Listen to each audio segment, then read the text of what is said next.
Ողջույն բոլորին, դե ինչ, 97-րդ Օսկարն արդեն պատմություն է, ու պետք է ասեմ, այն բավականին հետաքրքիր ու նույնիսկ մի քիչ խուլիգանական անցավ։ Արարողությունը վարում էր անկրկնելի Քոնան Օբրայենը, ով հենց սկզբից բարձրացրեց նշաձողը մի տպավորիչ սկեչով, բառացիորեն ներխուժելով տարվա գլխավոր ֆիլմերի մեջ։ Այսօր կխոսենք գլխավոր հաղթողների, ռեկորդների և այն մասին, թե ինչպես մեր խմբի կինոքննադատները կանխատեսեցին այս արդյունքները։ Գնացինք։ Այս տարվա բացարձակ հաղթողը Մարտի հետևից օրիգինալում One Battle After Another ֆիլմն է Դիկապրիոյի մասնակցությամբ։ Այն տուն տարավ 6 արձանիկ, այդ թվում լավագույն ֆիլմ և լավագույն ռեժիսոր Պոլ Թոմաս Անդերսոնի համար։ Սա ռեժիսորի առաջին Օսկարն էր, ու դալիճը նրան դիմավորեց հոտնկայս ծափահարություններով։ Ի դեպ, հենց այս ֆիլմը ստացավ պատմության մեջ առաջին լավագույն քաստինգ մրցանակը։ Բայց գիտեք ինչն է հետաքրքիր։ Մինչ աշխարհը հիանում է այս հաղթանակով, մեր խմբի վարկանիշում այս ֆիլմը զբաղեցրել էր ընդամենը 4-րդ հորիզոնականը։ Մեր քննադատները, Ժանան ու Ռոզան, այն գնահատել էին 8 բալ, ինչը ևս մեկ անգամ ապացուցում է, մեր խմբում քննադատությունն ավելի խիստ է։ Օսկարի բոլոր նոմինանտների մեր գնահատականների ամբողջական ցուցակի լինքը կտեղադրենք մեկնաբանություններում։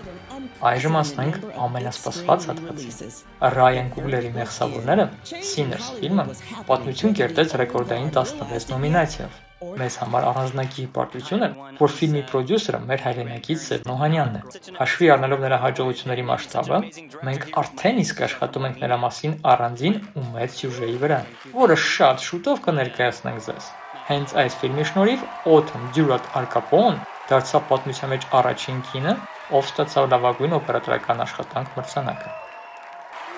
Անցնենք դերասաններին։ Լավագույն դերասան դարձավ Մայքլ B. Ջորդանը, «Մեղսավորները» ֆիլմում մարմնավորած իր կերպարների համար, վերջապես ստանալով արժանի արձանիկը։ Եվ նա շատ արտասովոր ձևով նշեց իր հաղթանակը՝ սովորական պիցերիայում շրջապատված սովորական մարդկանցով։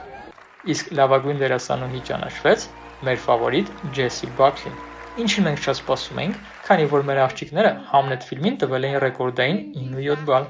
Չենք կարող չնշել նաև Գիլերմո դել Տորոյի «Ֆրանկենշտեյնը»։ Ֆիլմը փայլեց տեխնիկական անվանակարգերում։ Միայն պատկերացրեք, Ջեյկոբ Էլորդին ամբողջ ժամերով է անցկացրել գրիմի սեղանի մոտ հրեշի վերածվելու համար։ Իսկ մրցանակը հանձնող Էն Հեթուեյի ու Աննա Վինտուրի փոխհրաձգությունը բեմի վրա փաստացի հաստատեց «Սատանան կրում է Պրադա» ֆիլմի սպասված սիքվելը։ Բայց ամենատարօրինակ պահը պատմական ոչ ոքին էր լավագույն կարճամետրաժ ֆիլմ անվանակարգում։ Հաղթող ճանաչվեցին միանգամից 2 ֆիլմ, ինչը Օսկարի պատմության մեջ եզակի դեպք է։ Իսկ հիմա մի քիչ սկանդալի մասին։ K-pop-ն առաջին անգամ Օսկար ստացավ։ K-pop Demon Hunters-ի Golden երգը լավագույնն էր, բայց հաղթողների ուրախությունը կարճ տևեց։ Կազմակերպիչները բառացիորեն անջատեցին նրանց բարձրախոսներն ու լույսերը, թույլ չտալով ավարտել ելույթը։ Դե իսկ համացանցի գլխավոր մեմը դարձավ Քեյթ Հադսոնը, ով ողջ արարողության ժամանակ գրկած էր պահում աստղային պատերազմների մանուկ Յոդային։